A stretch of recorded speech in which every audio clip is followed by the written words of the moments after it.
7,042 a.m., March 14, 1941. RAF Kenley, Surrey. The morning air was sharp, tasting of damp grass and exhaust fumes. The roar of a Rolls-Royce Merlin engine shattered the quiet, then settled into an impatient, metallic idle. Beatrice Schilling, 32 years old, her hands thrust deep into the pockets of her practical wool coat, stood on the dispersal pad and watched a hurricane pilot climb into his cockpit. He moved with the deliberate, weary grace of the overworked. A final check of the straps, a glance at the gauges, a word to the ground crew. This might be his last mission. Schilling knew the numbers by heart. This week alone, the Luftwaffe had sent 43 Messerschmitt Bf-109 fighters across the Channel. In 27 separate dogfights, 14 Hurricanes and 9 Spitfires had gone down. And she, with 6 years at the Royal Aircraft Establishment in Farnborough, had provided zero solutions to the problem that was killing them. The pattern was a brutal, mechanical certainty. A British pilot spots a German fighter. He pushes his stick forward, diving to attack, and his engine cuts out. A 1.5-second death of power. In that sliver of time, a Messerschmitt could close 300 yards and fill the sky with cannon fire. The German pilots knew it. They exploited it. They'd lure the British fighters into a dive, knowing the Merlin's heart would skip a beat. The problem wasn't a secret. She'd read every combat report, every maintenance log, interviewed every shaken pilot who'd survived. Simple physics, brutal consequences. The SU carburetor's float chamber flooded during negative G maneuvers. Fuel surged to the top, the jet starved, the engine died. The German Daimler-Benz engines used direct fuel injection. No float chamber, no failure. They could dive, roll, invert. Their power was relentless.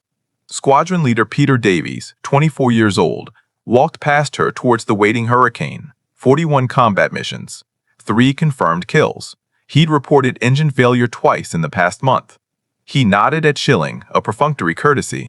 He didn't know she was the carburetor specialist from Farnborough. He probably thought she was someone's secretary, a visiting administrator. He climbed onto the wing, slid into the cockpit, and began his checks. Schilling's fingers closed around a small, hard object in her pocket. A brass disc, precisely machined, simple to the point of absurdity. Her team had tested it on a bench engine for 6 weeks. It worked, but a bench test wasn't combat. Combat was 300 miles per hour, forces strong enough to slam a pilot against his harness. Combat was life or death measured in that 1.5-second gap. She had brought it with her to Kenley that morning. In her leather satchel were 5 more identical restrictors and a plan that would either save the Royal Air Force or end her career. By noon, she'd know which. She watched as Davies's Hurricane began to roll, gathered speed, and lifted its tail, a silhouette against the gray English sky. The engine's roar faded as it climbed, turning south towards the Channel, towards the enemy. She didn't pray. She calculated. Fuel flow rates? Restrictor orifice diameter, 0.04 inches. Negative G duration. The math was perfect, but the sky over Dover was not a laboratory. The solution hadn't come from a committee. It had come from a racetrack.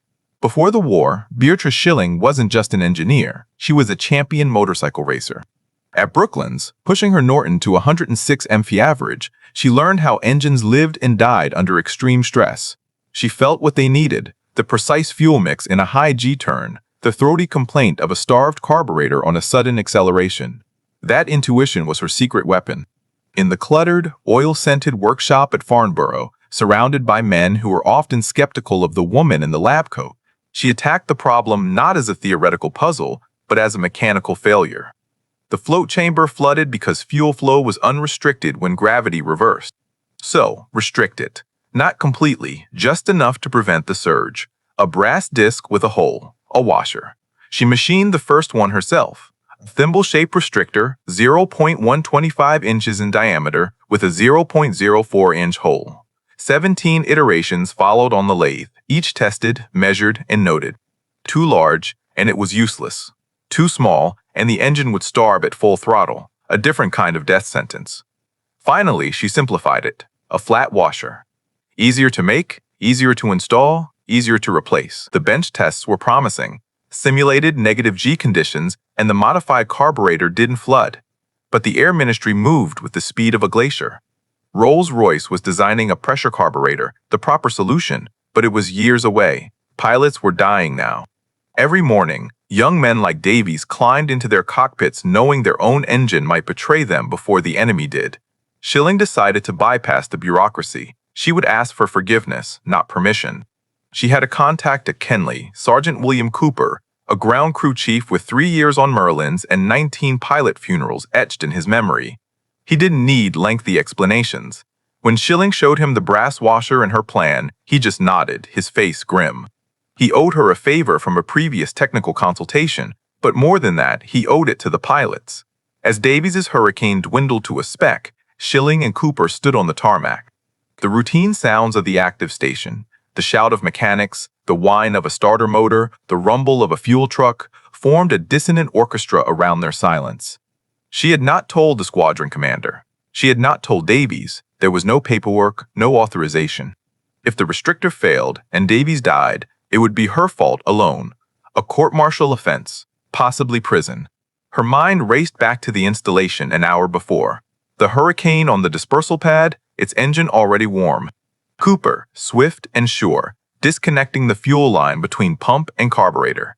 The small butane torch flaring, welding the brass disc into place. 60 seconds of work. A modification invisible to anyone but a fuel system expert. She had inspected his weld. Clean, solid, professional. Now, there was nothing to do but wait. She raised her binoculars, scanning the southern horizon. The radio in the control hut crackled with mundane traffic. Every minute stretched. 40 passed. Then, an hour. Radio silence from Davies's section. Silence could mean a routine patrol. Or it could mean a desperate dogfight with no breath to spare for a transmission. Or it could mean a burning wreckage in a Kentish field, a small brass component melting in the fire. At 09:37 hours, the radio crackled to life with the controller's voice calm and clear. Bandits clear, yellow section inbound, 2 minutes. Schilling's breath caught. She raised the binoculars again, sweeping the sky. Then she saw them, 3 dark specks resolving into the unmistakable, rugged silhouettes of Hawker Hurricanes, all 3, formation tight, no one lagging. No smoke trails. They entered the landing circuit with the practiced ease of a routine return. The lead Hurricane, Davies's aircraft, touched down with a squeal of tires, taxied off the runway, and rumbled to a stop on its dispersal pan. The Merlin coughed and fell silent. The canopy slid back. Schilling began walking toward the aircraft, her legs feeling unsteady. Sergeant Cooper fell in step beside her, his face a mask of professional neutrality. Davies hauled himself out of the cockpit, pulling off his leather helmet. His flying jacket was streaked with sweat, but his face, Schilling registered it with a shock, was lit by a broad, exhilarated smile. That was wrong. Pilots returning from patrol wore expressions of hollow fatigue or grim satisfaction. They didn't smile. Cooper got there first, his voice carefully casual as he helped with the straps. "Any problems with the engine, sir?" Davies looked at the sergeant, then his eyes flicked to Schilling, registering her presence before returning to Cooper. "Problems?" He laughed, a short, sharp sound. "Best the Merlins ever run." He slapped the aircraft's fuselage. "Caught 2 messers over Dungeness, trying to sneak home. Dove right on the bastards. Engine never missed a single beat." Schilling stepped forward, her voice steady despite the pounding in her chest. "Can you describe the maneuver, squadron leader?" "Precisely." Davies focused on her, intrigued by her intensity. "We had height on them, about 2,000 feet. I rolled over and pushed into a steep dive. Must have been pulling -G for a good 4 or 5 seconds. Felt my backside lift off the seat. Normally, that's when she coughs and dies. This time, he shook his head in disbelief. Full power, all the way down, close to 200 yards before they even saw me. Gave the leader a 3-second burst, saw the strikes. He broke right and ran for France with his friend on his tail. He looked from Schilling to Cooper, the smile fading into curiosity. What did you lot do to her? Fettled the carburetor? It felt different, responsive. Schilling met his gaze. We installed a restrictor in the fuel line, a brass washer. It limits the flow just enough to prevent flooding during -G. Davies stared at her, processing. The noise of the airfield seemed to recede. The implications landed on him with the weight of a bomb. This wasn't routine maintenance. This was a fundamental fix for the weakness that had haunted his squadron for a year. His expression shifted from curiosity to stark, urgent understanding. He turned to Sergeant Cooper. "Right. Put that thing in every Hurricane on this station. Today. Schilling interjected, the bureaucrat in her surfacing despite herself. Squadron leader, it's not officially authorized. It's a field modification. We need to conduct more tests, file reports. With all due respect, miss, Davies cut her off, his voice low and fierce. I've lost 6 friends to that weakness since Christmas. The brass can court-martial me after the war. Right now, my job is to keep my pilots alive and kill Germans. This works, so we use it. His order was absolute. Cooper, you have 5 more aircraft to do before the afternoon patrol. Get to it. The dam had broken. That afternoon, using the remaining restrictors from Schilling's satchel, Cooper modified 4 more Hurricanes. The 5th aircraft in the flight line was Spitfire, its Merlin engine slightly different, but the principle the same. Cooper looked at Schilling, a question in his eyes. She nodded. Do it. The next 72 hours at RAF Kenley were a silent revolution. 5 modified Hurricanes and 1 Spitfire flew a relentless series of combat patrols and scrambles over the channel. The pilots reported back not just success, but a transformation. For the first time in memory, they could commit fully to a diving attack without a flutter of dread in their stomachs, without that instinctive, half-expectant wince for the engine to fail. The combat reports stacked up. 12 separate diving attacks pressed home against BF-29s. 0 engine failures. Not a single cough. The Merlins ran smoothly, powerfully, predictably. Word traveled through the pilot's mess, the crew rooms, and across the telephone lines connecting fighter command stations with the speed of a breaking scandal. Schilling returned to Farnborough, but she was not left in peace. Her office telephone began to ring, and it did not stop. Squadron leaders, wing commanders, even a group captain from the beleaguered station at Biggin Hill. The messages were variations on a desperate theme. We hear you have a fix. Is it true? How fast can you get here? How many can you bring? The problem was no longer proving the concept. The problem was supply. Schilling had 6 hand-machined restrictors.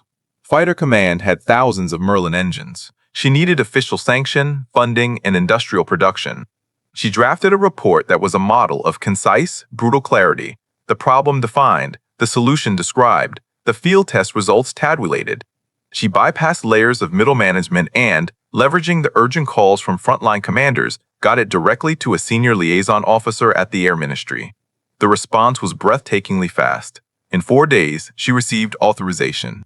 The restrictor was classified as a war-winning modification, Priority Alpha. Rolls-Royce itself was given the production contract. They could manufacture 500 units a week, but fitting them to every Spitfire and Hurricane in operational service would be a monumental task. The aircraft couldn't be grounded. The war didn't pause for maintenance. Schilling was put in charge of the installation campaign. She assembled a small, mobile team, 3 engineers from Farnborough who understood the modification intimately, and 2 civilian mechanics with experience on fuel systems. Their mission was to tour every fighter station and 11 group, and then every group in Britain, overseeing the installation, training local ground crews, and ensuring quality control. A faulty weld could be as deadly as the original flaw. She loaded her Norton motorcycle with the toolkit, a crate of the first production run restrictors, and a set of blueprints. She knew these roads, these airfields. Before the war, her work had taken her to many of them. Now she returned not as a consultant, but as a savior. Her first stop was Biggin Hill, the battered guardian of London. Group Captain Grace met her at the gate himself. He had lost 7 pilots to engine failure in 2 months. He didn't want presentations, he wanted washers installed. Immediately. The ground crews worked in rotating shifts, 4 aircraft at a time, in a production line of survival. Schilling moved down the line, inspecting every weld, testing every connection with a fuel pressure gauge. She rejected 3 restrictors where the orifice was microscopically out of spec. There was no room for error. Pilots gathered to watch, their faces a mix of hope and skepticism. Flight Lieutenant James Lacey Lawson, a Cambridge engineering graduate with 41 missions, studied the simple brass disc in her palm. "That's it?" he asked. She explained the fluid dynamics, the physics of the float chamber. His eyes lit up with understanding. "Brilliant," he murmured. "Brilliant in its simplicity." By the end of the week, every Merlin at Biggin Hill had been modified. The station's morale, Schilling noted, had perceptibly shifted.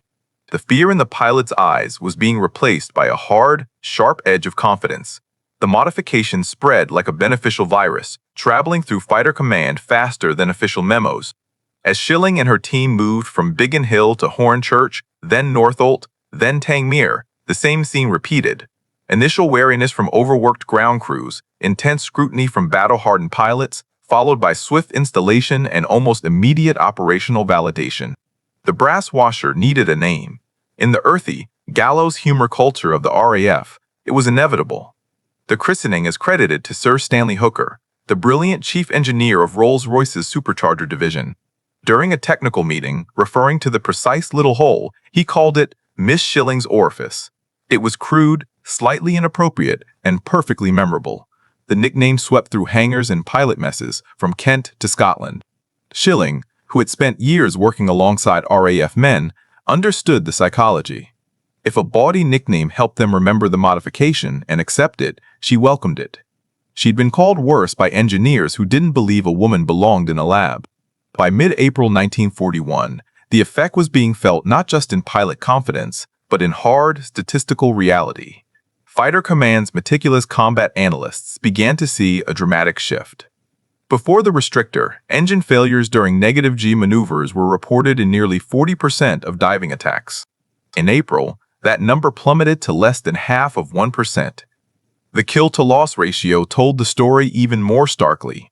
March had been a bloody, even exchange. 61 German aircraft destroyed for the loss of 47 British fighters. In April, the tally swung decisively. 94 Luftwaffe aircraft shot down, only 29 RAF fighters lost.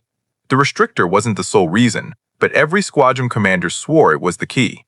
Flight Lieutenant Robert Stanford Tuck, a legendary Spitfire ace at Duxford, became a vocal advocate. He'd endured multiple engine failures in dives. After the modification, he pursued attacks with ruthless aggression, destroying 5 Bf-109s in May and June. He told anyone who would listen that the brass washer had given him back the tactical initiative. Across the channel, German intelligence noticed. Luftwaffe after-action reports from early April began to note a puzzling change in RAF behavior. British fighters no longer broke off attacks in a dive. The Abtauschschwäche, the diving weakness that Messerschmitt pilots had been trained to exploit, seemed to have vanished. A tactical advantage, carefully cultivated and ruthlessly used, had been erased by a piece of brass smaller than a shilling. The demand became insatiable. Requests flooded in from Coastal Command for their Beaufighters, from Bomber Command for their trainer aircraft, even from the Fleet Air Arm, wondering if the fix could work on carrier-borne fighters. Schilling coordinated frantically with Rolls-Royce, who ramped up production to 1,000 restrictors a week. But amidst the success, Beatrice Schilling faced a personal war. Her husband, George Naylor, an aerodynamicist at Farnborough who had volunteered for Bomber Command, was flying Avro Lancasters over Germany. The odds were brutal. Half of all bomber crewmen wouldn't survive the war. Every time he flew, she lived with a quiet, gnawing terror that no engineering solution could fix. They had an unspoken agreement. They didn't discuss his missions, and he didn't ask about her top-secret projects. Their private life was a fragile sanctuary, separate from the world of carburetors and cannon fire. For Schilling, the only respite was speed. On rare weekends, she would take her Norton out onto the country roads. At 90 miles per hour, the world narrowed to a tunnel of wind, noise, and vibration. It was the only thing that quieted the calculations in her mind. And sometimes, in that focused void, the solution to the next problem would present itself. By the summer of 1941, Miss Schilling's orifice was standard equipment. Over 2,100 Merlin engines and frontline fighter command aircraft had been modified. New Hurricanes and Spitfires rolled off the production lines at Castle Bromwich and Southampton, with the restrictor already installed. It was a stopgap, a temporary fix born of desperation. The permanent solution, the pressure carburetor Rolls-Royce had been designing since 1940, was still on the drawing boards, promised for 1943. But a curious thing happened. The stopgap worked so flawlessly, was so cheap and easy to produce and install, that it began to undermine the rationale for its more complex successor. Why redesign an entire fuel delivery system, with all its attendant teething problems and production delays, when a sixpence brass washer solved 99% of the issue? Schilling knew the pressure carburetor was superior in theory. True fuel injection, no flow limitations, optimal performance under all conditions. But theory and war often lived in different worlds. Her work, however, was far from done. The Royal Aircraft Establishment had a never-ending queue of crises. With the restrictor campaign running under its own momentum, Schilling was thrust into new, equally dire problems. When Spitfires were deployed to Murmansk to aid the Soviet allies, their Merlins failed in the 40-degree CF Arctic cold. Oil turned to sludge. Fuel lines froze. Pilots couldn't get their engines to start. Schilling developed a cold weather starting procedure using preheated oil and modified fuel mixtures, a system so effective it became standard for all winter operations. Next came high-altitude performance. As Spitfires flew higher to intercept reconnaissance aircraft and later, the nascent German jets, the thin air played havoc with the carburetor mixture. She designed altitude-compensating modifications, tweaking the fuel-air ratio to squeeze an extra 8% of power out of the Merlin at 35,000 feet. Each project was a puzzle with lives on the line. She moved from carburetors to supercharger efficiency, from fuel pumps to cockpit heating systems. Her desk was a monument to relentless necessity. Meanwhile, the war ground on. George Naylor completed his tour, 31 missions over Germany, and earned the Distinguished Flying Cross. Against all odds, he survived. He returned to Farnborough in 1944, and he and Beatrice retreated into their quiet, compartmentalized domestic life, the unspoken horrors of his service and the intense pressures of hers locked away in separate rooms of their minds. The pressure carburetor, the proper solution, finally arrived in January 1943. It was a masterpiece of engineering. But converting an existing Spitfire or Hurricane to use it was an 8-hour job requiring extensive rewiring and new fuel pumps. Fighter Command faced a brutal calculation to ground a significant portion of its frontline strength for over a day per aircraft during a period of intense offensive and defensive operations was unthinkable.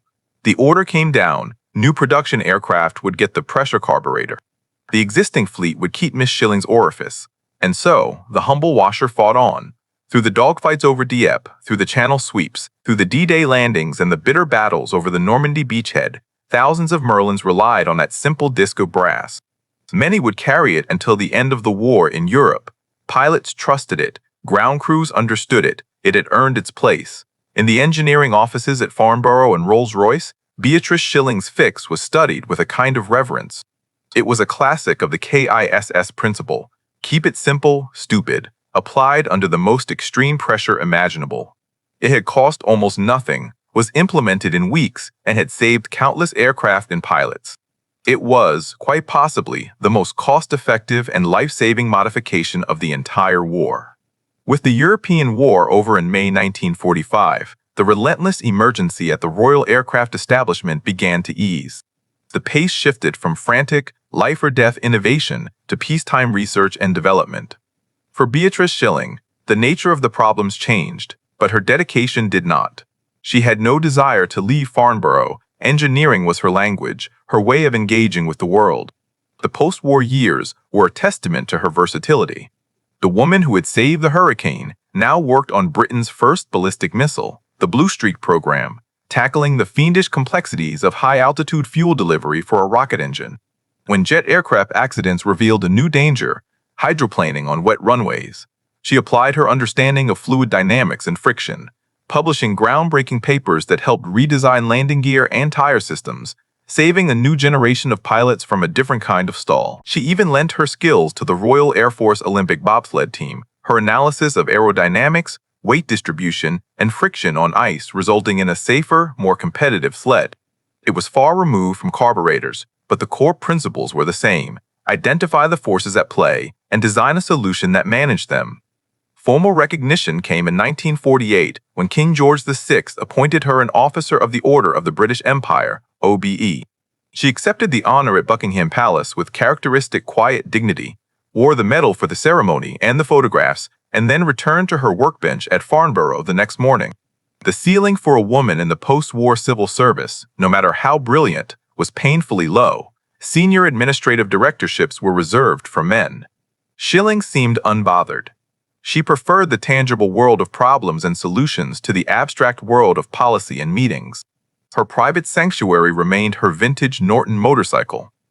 The very machine she had raced at Brooklands, the machine that had taught her everything about engines under stress, was lovingly maintained. On it, she could still find that pure, focused clarity that lived between heartbeats and cylinder fires. She worked at the WWII for a total of 33 years, retiring in 1969 at the age of 60.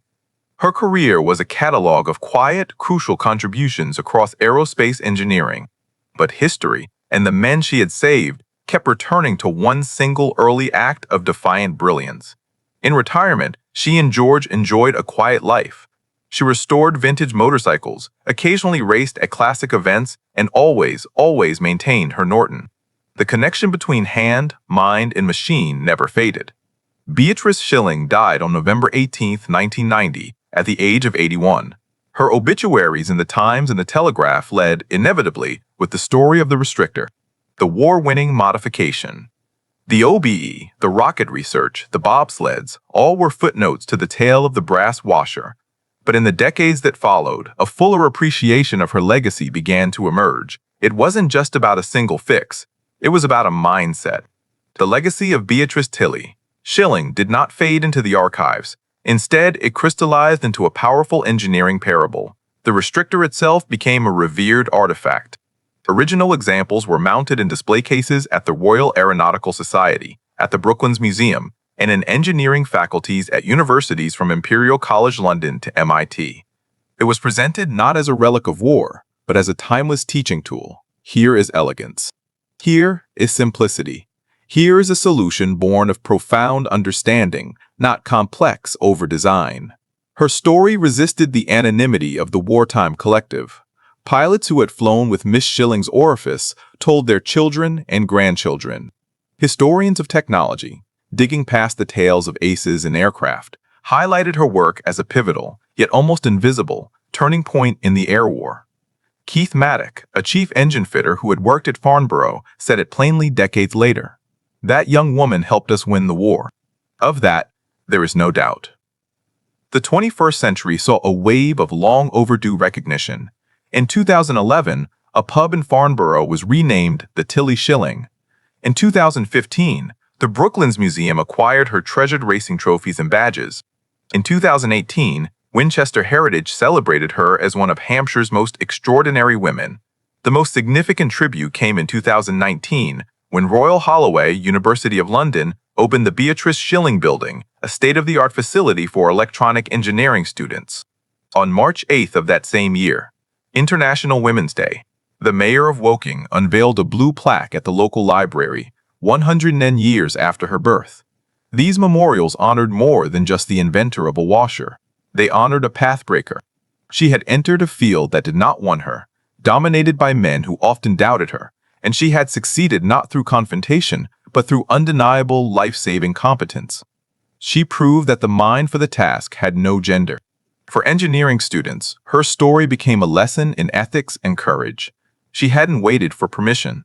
Faced with bureaucratic delay and a rising body count, she had taken responsibility onto her own shoulders, risking her career and her freedom to test a solution she believed in.